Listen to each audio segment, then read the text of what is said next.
Well, first I want to say Swami Kriyananda would often put people together to work on a project that were in extreme conflict with each other.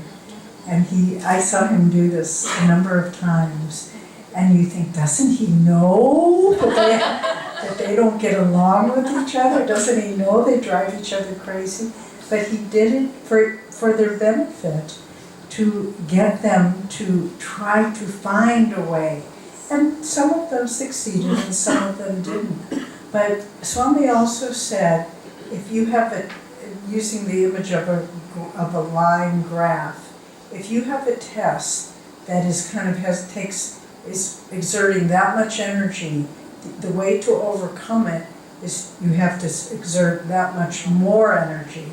So know if you're weak, that person will continue to provoke you.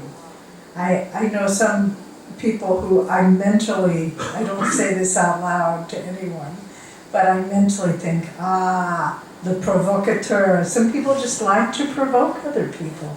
I don't know why, but yeah. And if you can just say, I have their number, they're the provocateur, and then you just don't need to react. But it takes more energy than what they're putting out.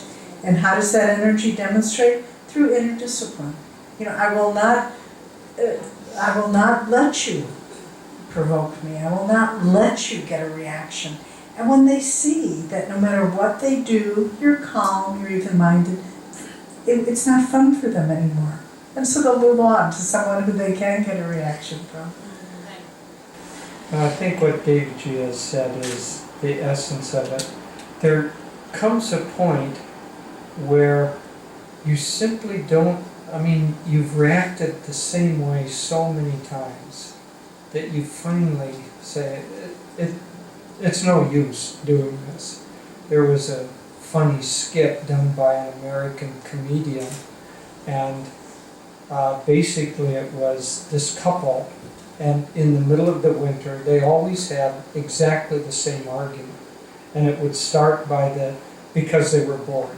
And so the wife would say, "We never go anywhere." And the husband's role was to say, "Yes, we do. Just last summer we went to the Twin Cities." This is in Minnesota.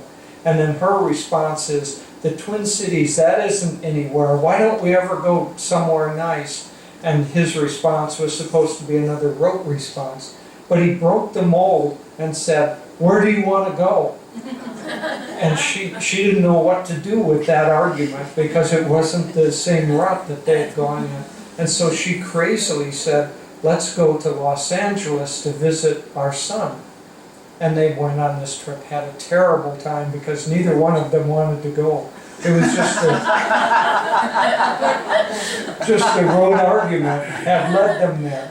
So in familiar situations, there comes a time at which we've gone down the same road so many times that you can begin to get a little bit of distance and say, I don't need to be provoked by this anymore. There's a couple at Ananda who have a good sense of humor, and they were having a big argument between the two of them. And then one of them, the man said, "I'm not caught yet. Are you caught?"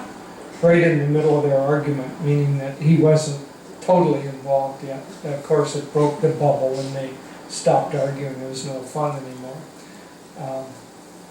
But there comes a time at which actually having someone who provokes us in the same way all of the time is very helpful. And so we begin to those particular buttons are harder to push in us. And eventually we get to the point where those buttons aren't pushable anymore.